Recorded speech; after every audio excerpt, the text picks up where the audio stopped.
I mean, look, you start listening to drill.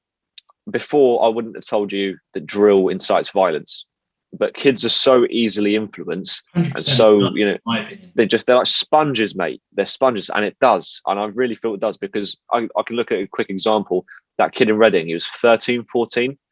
Some girl said she was having, bearing in mind, these are 13, 14-year-olds we're talking about. A girl posted on a Snapchat saying that a boyfriend was giving her grief. Okay, cool. Then she says, I'll give £100 to anyone that can go deal with him. What happens the next day? 3 or 4 of them stab him, kill him. 13, 14 years old. Like, why are you carrying knives? Why are you even considering doing that?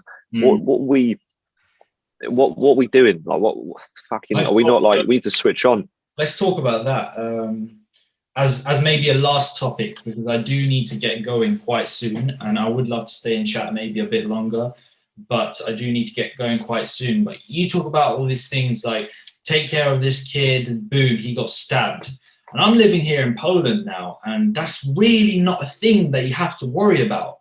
And it's actually crazy how it's how it's crazy how crazy. I was gonna say that sounds stupid. It's crazy how crazy the UK is, like in terms of culture, like things like knife crime. It's just madness and chaos on the streets. You know, you walk through your local high street, and there's just like druggy, homeless druggies going crazy. There's litter everywhere, and yeah, obviously Poland might not be as rich of a country economically as like a UK, but you come here, at least in the city here, very, very civilized. It's not something you have to worry about getting stabbed. You go to the park and everyone's having fun playing. Park is not like a scary place to walk through. It's actually insane the difference. It is one for you. Yesterday at lunch, Daniel, at lunch yesterday, fucking someone got stabbed outside Boots in a high street. There you go. You saw that, didn't you, Sammy? It's normal. I actually haven't. Look on Slough Observer. I live in Slough, but I don't have a Scooby what's going on in this place. Why is it that this place, like, I think it's that, you know, they see the UK as an opportunity to make money. So, and then it attracts people from everywhere, and you just get all kinds of like people go in there. Maybe they just don't respect their place as the place as their own. Maybe it's, I think the mix of cultures is just clashing. I don't know. no, I don't really think so in terms of the culture thing. I just think it's the failure of the government. Mm. That's really, I mean, why are people going into a life of crime? If you look at statistically, people that go into gangs and things like that are children, teenagers from middle age, no, from lower income housing. Their parents have low wages. If obviously with instant gratification and all these things that the internet gives you, you're looking at someone saying, you're looking on the internet, looking at people getting the latest iPhones, and you're thinking to yourself, oh, I want to get the latest iPhone because I'm going to look cool. I'm going to look cool in front of my friends. So what are they going to do? They're going to look at alternative ways of getting that money quick, or getting money because, let's say, I'm just gonna say Boots because that's what's in my head. Boots are not hiring them. McDonald's are not hiring them. Maybe because they don't have an experience, or because of their race, or the quality of education that they have. So, what other alternative are they going to have? Gangs. They see gangs as a family community where they can be with people in the same position as them, people that want something for themselves, but they feel like the government and their community has failed them.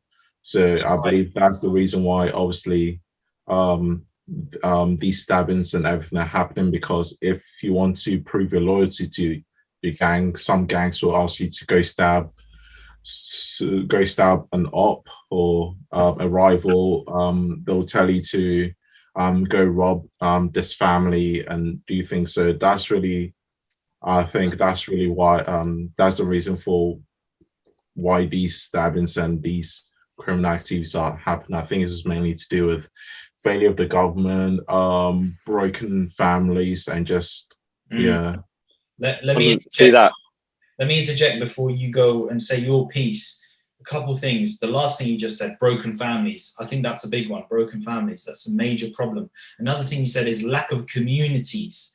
Boom. That's major, especially like for us, like for men, right? There's not a lot of communities out there where we can go like and work together towards something positive. You know, this is why sport is really good. And I did martial arts, and there was a great sense of community. But these communities are lacking now. So you're obviously going to take that energy and put it somewhere. You're just going to go somewhere negative with it. That's why, like, I'm starting a platform like Journey of Man, my blog, because I want to get a little community of men going together, strive towards positive things. And last one was government intervention. I think you're right. It's like there was a lot of trouble in Poland, a lot of crime on the streets, but the government and the police really stepped up their game. They cleaned up the streets. Now everyone's in prison. But it seems like hooliganism and all the rest of it as well. Police in the UK is incompetent, honestly. This is a like fucking. I saw something funny about this the other day actually. With like UK gangs. I don't know if it's still about postcodes anymore. I don't know what the fuck it is about. But let's say in the event it is about postcode. What are you lot doing fighting over a postcode when you live in houses that you don't even own? In some cases, council houses. And then you're sitting there screaming, fuck the government, fuck Boris. Listen, cunt, if it weren't for the government, you'd be homeless. You're living in a council house. Relax, mate. Right? But then on the flip side, you've got these kids now, again, influenced by social media, or, you know, some kid, some 14-year-old white boy that's affluent as fuck. His dad works in finance and his mum's a receptionist or whatever. And then he's, you know, getting everything he wants. He's got his North Face tracksuit. He's got his man bag. Why are you then going around stabbing people trying to sell drugs? You're affluent, mate. You're fucking well off. What are you doing? Like, there's two sides to it that never made sense.